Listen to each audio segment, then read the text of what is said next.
मेरे प्रिय दर्शकों नमस्कार। दर्शकों ऋषि ज्योतिष में आपका स्वागत है। ऋषि ज्योतिष समय समय पर आपका मार्गदर्शन करता रहा है। सबसे पहले तो मैं आपको बहुत धन्यवाद देना चाहूंगा कि आप मेरे वीडियो बड़ी उत्सुकता से देख रहे हैं। आशा करता हूं आगे भी देखते रहेंगे। आज की इस वीडियो में हम एक नौजवान की कुंडली का विश्लेषण करने जा रहे हैं। वह जवान कैसी भी परिस्थिति हो अपने भुजबल से अपनी परिस्थितियों को अपने अधीन कर लेता है। इतना परिश्रमी है, इतना मेहनती है, कुछ भी होने दो, लेकिन वो परिस्थितियों को कुछ समझता नहीं, अपनी परिस्थितियों को आगे कर लेता है। शिक्षा कम रही और संतान सुख में थोड़ा सा कमी का भाव है। सिर्फ छोटे सी वीडियो में हम यही विचार करेंगे। दर्शकों आज का विषय है परिश्रमी पराक्रमी परिस्थितियों को अनुकूल करने वाला, शिक्षा संतान पक्ष कमजोर, व्यवसाय अच्छा। आपका लगन कोई भी हो, यहां पर जो लगन की राशि होती है वह लगन होती है, उसका स्वामी लग्नेश होता है। लगन और लग्नेश जातक का प्रतिनिधि करते हैं।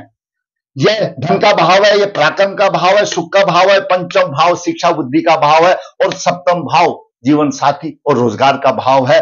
अष्टम भाव मृत्यु कष्ट का, नवम भाव भाग्य भाव और दसम भाव व्यवसाय में प्रतिष्ठा और आमदनी और द्वादश भाव खर्चे का भाव है। ये आज हम विचार करेंगे लगन लग्नेश बलवान परिस्थितियों को अपने अनुकूल करने वाला परिश्रमी और पराक्रमी जातक वाला, व्यवसाय उसका अच्छा, शिक्षा और संतान का पक्ष कमजोर। सिर्फ इन्हीं बिंदुओं पर विचार करेंगे। जातक का जन्म 9 जनवरी 1998 शुक्ल पक्ष 12 कृत्तिका चंद्र 4 शुक्रवार को हुआ। जन्म के समय पर वृश्चिक लगन उदय हुआ। वृश्चिक लगन के 15 डिग्री विद्वान है। द्वितीय भाव में धनु राशि में सूर्य 24 डिग्री और बुध 1 डिग्री 44 मिनट लेकर के विराजमान है। तृतीय भाव में मकर राशि में शुक्र 6 डिग्री लेकर के विराजमान है। वहीं पर लग्नेश मंगल उच्च राशि में 23 डिग्री लेकर विराजमान है। लगन के उदय 15 है और मंगल के अंश 23 है, अच्छे हैं, पराक्रमी है। और तृतीय भाव में दर्शकों लग्नेश की स्थिति बहुत अच्छी मानी जाती है। तृतीय भाव पराक्रम का भाव है और मंगल तो वैसे ही पराक्रमी है, तो डबल पराक्रम हो गया। यानी ये कहो ऐसा बालक बहुत ही दिल वाला है, हिम्मती है, परिश्रमी है, वो कुछ नहीं समझता काम को। चतुर्थ भाव में गुरु 006 डिग्री लेकर विराजमान है। 06 ये चलित कुंडली में गुरु नीच राशि में जा सकता है, चला ही जाएगा, क्योंकि यह कुछ भी नहीं है। 00.06 कुछ भी नहीं है, बॉर्डर लाइन पर ही बैठा हुआ है। बॉर्डर लाइन से उधर ही मंगलो, 1-2 मिनट का तो जन्म में भी एरर घड़ी का आ जाता है। चतुर्थ भाव में कुंभ राशि में केतु 19 डिग्री लेकर विराजमान है। पंचम भाव में मीन राशि में शनि 20 डिग्री लेकर विराजमान है और सप्तम भाव में चंद्रमा अपनी उच्च राशि में है। राहु दसम भाव में 19 डिग्री लेकर के विराजमान है। यह ग्रहों की स्थिति रही। और अभी जातक की दशा, राहु की महादशा 20/12/2015 से 19/12/33 तक राहु पूर्व फाल्गुनी नक्षत्र में है। यह ग्रहों की स्थिति। दर्शकों वृश्चिक लगन हम हमेशा बताते हैं इसके स्वामी सेनापति मंगल देव हैं। थोड़ा सा स्वभाव उग्र हो सकता है। लग्नेश मंगल तृतीय भाव में उच्च राशि में है। शूरवीर अपने भुजबल से परिस्थितियों को अपने अनुकूल करने वाला, जीवन में कठिनाइयों का सामना करने वाला, परंतु सीमित साधन होते हुए भी अपने आत्म बल से आगे बढ़ता है। सगे संबंधियों से प्राय झगड़ा होता रहा, बुद्धिमान होता है, स्वभाव थोड़ा सा उग्र हो सकता है। किसी की गवाही आदि में उसको हस्ताक्षर में सोच कर करना चाहिए, नहीं तो हानि भी हो सकती है। मंगल चतुर्दृष्टि से छठे भाव में अपनी राशि को देख रहा है, शत्रुओं पर प्रभावी रहेगा। मंगल सप्तम दृष्टि से भाग्य भाव को देख रहा है, नीच दृष्टि से देख रहा है। मंगल की अष्टम दृष्टि दसम भाव पर है। जब मंगल की अष्टम दृष्टि दसम भाव पर होती है तो जातक अपने भुजबल से जीवन में कठिनाइयों का सामना करता हुआ अपने व्यवसाय को आगे ले जाता है, क्योंकि मंगल पक्षबली माना जाता है। और ऐसे जातक धनी होता है क्योंकि दसम भाव को देख रहा है। व्यवसाय की कमी नहीं, अच्छा व्यवसाय होता है और सुखी होता है। और ऐसे जातक की प्रगति धीरे धीरे होती है। मंगल देख रहा। अब बात करते हैं सूर्य की। सूर्य दसम भाव का स्वामी और धन भाव में है। सूर्य पिता का कारक है। सूर्य पिता का कारक है और धन भाव और व्यवसाय के लिए पिता का सहयोग उसको मिल जाता है। कुटुंब में थोड़ा सा तनावपूर्ण रहता है और सूर्य सप्तम दृष्टि से अष्टम भाव को देख रहा है, दीर्घायु होती है। अब बात करते हैं चंद्रमा की। दर्शकों, चंद्रमा भाग्य भाव का स्वामी है और सप्तम भाव में उच्च राशि में है। ऐसे जातक का शादी के बाद वह भाग्य उज्जवल होता है। पत्नी का सुख तो अच्छा मिलेगा, लेकिन चंद्रमा नीच दृष्टि से लगन भाव को देख रहा है। जातक का स्वास्थ्य में थोड़ी सी कमी हो सकती है, मानसिक दशा थोड़ी सी विचित्र हो सकती है, परंतु विवाह के बाद भाग्य उदय होगा। और जातक की पत्नी उसके खुद के घर से बड़े घर की होगी और अच्छा उसको पत्नी सुख मिलेगा। अब बात करते हैं बुध की। दर्शकों, बुध एकादश भाव का स्वामी है, अष्टम भाव का स्वामी है और द्वितीय भाव में है। एकादश भाव का स्वामी बुध शुभ ग्रह है। मैं हमेशा बताता हूं, ज्योतिष का सिद्धांत है, क्यों एकादश भाव भी त्रिदशाय है। एकादश भाव का स्वामी अगर पाप ग्रह होगा और द्वितीय भाव में होगा, उसको सभी प्रकार के भोग मिलेंगे, सभी प्रकार के सुख मिलेंगे, परंतु शुभ है इसलिए कमजोर हालत हो जाती है। धन की तरफ से थोड़ी सी अच्छी हालत नहीं समझी जाती, आमदनी थोड़ा बहुत आएगी तो है, लेकिन कोई विशेष धनी नहीं बनेगा। अब बात करते हैं गुरु की। दर्शकों, गुरु कुंडली में द्वितीय भाव का स्वामी और पंचम भाव का स्वामी है और गुरु यहां पर कुंभ राशि में है, लेकिन 0.06 है, कुछ भी नहीं है। अगर चलित कुंडली में जाए या थोड़ा सा डिफरेंस हो जाए तो गुरु नीच राशि में है या पाप ग्रह की राशि में है। मातृभूमि मकान का सुख अल्प मात्रा में मिलेगा, खर्च अधिक होगा और पंचम दृष्टि से यहां पर देख रहा है आयु तो अच्छी होगी। राशि परिवर्तन योग अगर हम इसको माने शनि का, तो भी उतना सूटेबल नहीं है कि गुरु तो मृत अवस्था में है, चलित कुंडली में यहां पर चला जाएगा। दूसरा, पंचम भाव में जब मीन राशि होती है या धनु राशि होती है, तो हमारे ज्योतिष शास्त्र का यह कहना है कि उसकी पत्नी संतान के विषय में थोड़ा सा कमजोर हो जाती है। गुरु पुरुष की कुंडली में अगर धनु और मीन राशि है तो पंचम भाव को अगर गुरु देखता है तो अच्छा संतान सुख देता है, और नहीं तो संतान सुख में कमजोरी आ जाती है। और वैसे भी दर्शकों, मेरा अपना अपना प्रिंसिपल, अपना अपना सिद्धांत है कुंडली देखने का। मैं अगर कोई संतान के लिए विषय में पूछता है तो मैं दोनों की कुंडली देखता हूं, क्योंकि उन दोनों की कुंडली में हम यहां पर भी कुछ भी बोलते रहें, कोई पुरुष जाति बोलेगा, कोई स्त्री जाति बोलेगा, ये स्त्री जाति है बोलेगा, स्त्री जाति है तो लड़का नहीं होगा, पुरुष जाति है तो लड़की नहीं होगा, ऐसा संभवतः नहीं है। ये संभवताएं हैं, इसका हम रिजल्ट नहीं कहा जा सकता। लड़का और लड़की होना सब अपने कर्मों का खेल है। लड़की भी तो आज के जमाने में लड़के के बराबर ही है। और वैसे अगर पूछा जाए तो जहां मेडिकल साइंस बताती है, अब पति पत्नी के जो हार्मोन्स है विक्टोरिया, उनके ऊपर भी डिपेंड करता है। तो किसी के जो आपने भी सुना होगा, दवाई ले ली, दवाई लेने का मतलब उसके विक्टोरिया को तंदुरुस्त कर दिया।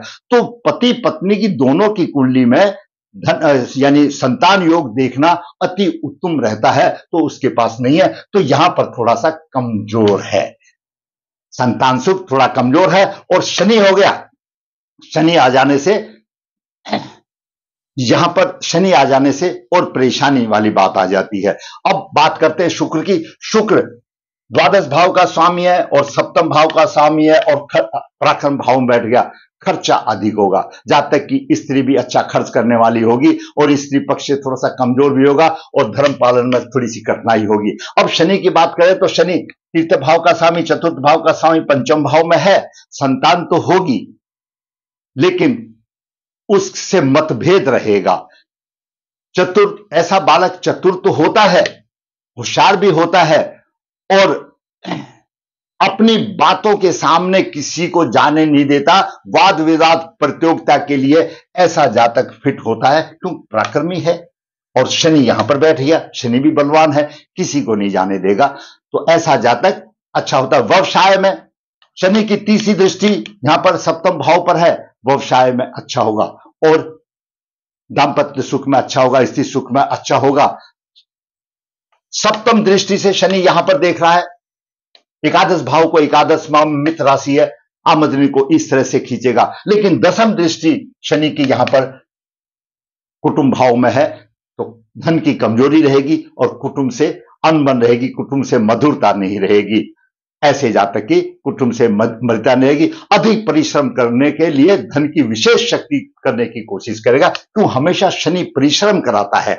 शनि परिश्रम से ही आमदनी को खींचेगा। शनि बिना परिश्रम किए कुछ नहीं देने वाला। शनि देव जो है ना, परिश्रम करा करके आमदनी कराएगा और फिर धन देगा। अब बात करते हैं राहु की। राहु दर्शकों दसम भाव में है। दसम भाव में राहु साधारण तौर पर शुभ माना जाता है, राजनीति के लिए माना जाता है। ऐसा कहा गया है कि दसम भाव में राहु शुभ स्थिति में हो,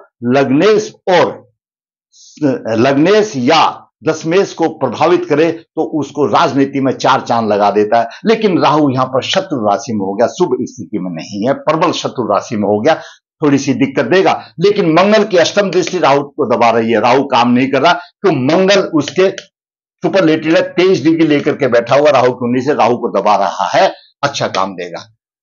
राहु की पंचम दृष्टि सूर्य को थोड़ा पीड़ित कर रही है। सूर्य पीड़ित हो जाता है, पितृदोष बन जाता है, और राहु यहां पर धन संबंधित, परिवार संबंधित परेशानी देगा पंचम दृष्टि से। राहु की सप्तम दृष्टि सुख भाव पर है, सुखों में कमी होगी। राहु की नवम दृष्टि छठे भाव पर, शत्रुओं का शमन होगा, शत्रुओं के लिए काल होगा। परंतु यहां पर राहु सूर्य को पीड़ित कर रहा है। सूर्य राहु की दृष्टि से पीड़ित हो रहा है। सूर्य पीड़ित हो रहा है तो आत्मा पीड़ित हो रही है। अब बात करते हैं केतु की। दर्शकों केतु चतुर्थ भाव में, जन्म स्थान से दूर अपना काम करेगा और अच्छा होगा। माता के पक्ष में परेशानी होगी, कठिन परिश्रम के बिना सफलता नहीं मिलेगी। और पंचम दृष्टि से केतु यहां देख रहा है, आयु अच्छी होगी। सप्तम दृष्टि जहां पर उतार चढ़ाव देगा। नवम दृष्टि से केतु भारी के संबंध से अच्छे होंगे, केतु के बाहरी संबंध से अच्छे होंगे। यह जातक की स्थिति रही। जातक कर्मठ है, परिश्रमी है, अच्छा कमाने वाला है। और देखिए दर्शकों, व्यवसाय भाव में, ये व्यवसाय भाव है, ये प्रतिष्ठा का भाव है। जहां पर व्यवसाय भाव में उसका चंद्रमा है, अगर आपका भी व्यवसाय में इस तरह की उसका चंद्रमा है, आप खाने पीने का धंधा शुरू कर दीजिए। आपकी जो पॉकेट अलाउड करती है उसके लेवल से, बड़ा भी होता है और छोटा भी होता है, एक 4 चांद लग जाएंगे। यहां पर उच्च का चंद्रमा है, उसका भी खाने पीने का धंधा है, 4 चांद लगने वाला है। पृष्ठा यहां से लग्नेश दे रहा है, लग्नेश उसको देख रहा है, पृष्ठा के भाव को, राहु को दबा रहा है, तो पृष्ठा लग जाएंगे। और शायद अच्छा, शिक्षा संतान कमजोर, मैंने आपको बता दिया यहां पर शिक्षा संतान कमजोर है क्योंकि शनि यहां पर है। और पूर्ण रूप से शिक्षा संतान है। इस जातक ने मेरे वीडियो 316 में कमेंट किया था, गुरुजी थोड़ा सा बताइए, तो मैंने देखा तो मैंने उसको जवाब भी दिया। भाई पत्नी की तो जैसा मैंने बताया, अपना अपना तरीका है। मैं संतान पक्ष के लिए दोनों की कुंडली का अवलोकन करके बताता हूं ताकि किसी अच्छे परिणाम तक पहुंच सकते हैं। तो जैसा आपको पता है, ज्योतिष शास्त्र संभावनाओं का विज्ञान है। हम अपनी संभावना ले लेते हैं और उसमें अच्छे फल की आशा करते हैं और फिर हमारे अच्छी परसेंटेज में प्रिडिक्शन सफल हो जाते हैं। तो उसकी जरूरत, इसकी कुंडली देखने से, तो मेन राशि है, गुरु नहीं देख रहा तो संतान शिक्षा का पक्ष कमजोर होगा, ये जरूरी बात है। मैंने आज इस कर्मठ, जो कि जिसको बोलते दिलदार है, अपनी कैसी भी परिस्थितियों अपने अधीन कर लेता है, ऐसे युवक सफल हो जाते हैं अपने स्तर में। जो उसका लिविंग स्तर है उसी में तो सफल होगा भाई, क्योंकि देश काल परिस्थिति, अगर किसी को बोला जाए कि धनी है तो धनी के कई हैं, पहले से धनी होता है, खानदान धनी होता है तो उसका ऊपर हो जाता है। उसमें बोला जाता है देश काल परिस्थिति, जो अपने लेवल में है, जिस लेवल में जातक पैदा हुआ है उस लेवल में अच्छा रहेगा और बढ़िया रहेगा और आनंद में जीवन व्यतीत कर रहा है, क्योंकि लग्नेश बलवान है, परिस्थितियों का अनुरूप कर लेता। व्यवसाय अच्छा, शिक्षा संतान का कमजोर कक्ष है, रोजगार मिला हुआ, रोजगार कर रहा है, खुशी है, पत्नी उसको अच्छी मिल गई, और क्या चाहिए क्या। तो जातक का जो दैनिक जीवन अच्छा प्रभावशाली व्यतीत हो रहा है, उसको पितृदोष निवारण करना चाहिए। पितृदोष निवारण करने से जो यहां पर जो धनु और मीन राशि का चक्कर है सूर्य गुरु का, वो भी खत्म हो सकता है। उसको अच्छे संतान की आशा बन सकती है। लेकिन फिर मैं कहूंगा, संतान के लिए अपना अपना नजरिया है। स्त्री का भी कुंडली देखना अनिवार्य है, उसके भी दोषों को निकालना पड़ेगा, तभी हो सकता है। ऐसा नहीं है कि इसकी दोष से निकाल दिया तो कभी भी नहीं होगा दोनों का। और फिर अगर कोई भी आपका ऐसा है जिसको संतान नहीं हो रही, जिसको दिक्कत हो रही है, पति पत्नी नारायण बलि के साथ नाग बलि कर लो। अब मैं बोलता हूं 100% आपको संतान प्रभु देंगे, मैं देने वाला नहीं, प्रभु देंगे। नारायण बलि के साथ नाग बलि, ये शास्त्रों के अनुसार क्रिया है। दोस्तों, मैंने आज छोटी सी वीडियो में आपका इस होनहार प्रयोग का 98 का जन्म है, 25 साल की उम्र हुई है, विश्लेषण किया। अगर आप समझते हो किसी के काबिल है, ऐसा दिलदार है, परिश्रमी है, पराक्रमी है, तो जरूर मेरे वीडियो को लाइक करें। और फिर मैं कहता हूं दोस्तों को शेयर करें ताकि उनका भी मनोबल हो। दर्शकों, मैं ऋषि ज्योतिष नर्मदा जी के तट के नजदीक, यहाँ पर काल शब्दोष पितृदोष की पूजा की जाती है। जो इच्छुक है संपर्क कर सकता है। ऋषि ज्योतिष हाथ से पत्रिका लिखता है, पूरे जीवन की सभी परिस्थितियों को सार निचोड़ देता है, उसमें दोष और उपाय सब कुछ का वर्णन कर देता है, उसकी राह आसान कर देता है। जरूर संपर्क कर सकता है। ऋषि ज्योतिष कन्या भाव के लिए गुणगान की प्रक्रिया बिना किसी शुल्क के आपके पास भेजता है, जरूर आपको संपर्क करनी। ऋषि ज्योतिष आपकी परेशानियां जो भी हो, आपने इन्होंने बताया परेशानी, तो मैंने इस परेशानियों का वीडियो बनाकर उसका भी मार्गदर्शन किया, आपका भी मार्गदर्शन किया। मैं आपसे हमेशा कहता हूं, मेरे कमेंट्स बॉक्स में लिखिए, आप जीवन की डिटेल लिखिए और परेशानी की लिखिए। एक दो परेशानी का जरूर वीडियो बनाऊंगा, समस्त का बनाना संभव नहीं है। दर्शकों, फिर कहूंगा, आपको मेरा वीडियो अच्छा लगा, लाइक करें, शेयर करें। जिसने चैनल सब्सक्राइब नहीं है, सब्सक्राइब है, ताकि मैं इसी प्रकार वास्तविक कुंडलियां बना करके आपका मार्गदर्शन करता रहूं। धन्यवाद।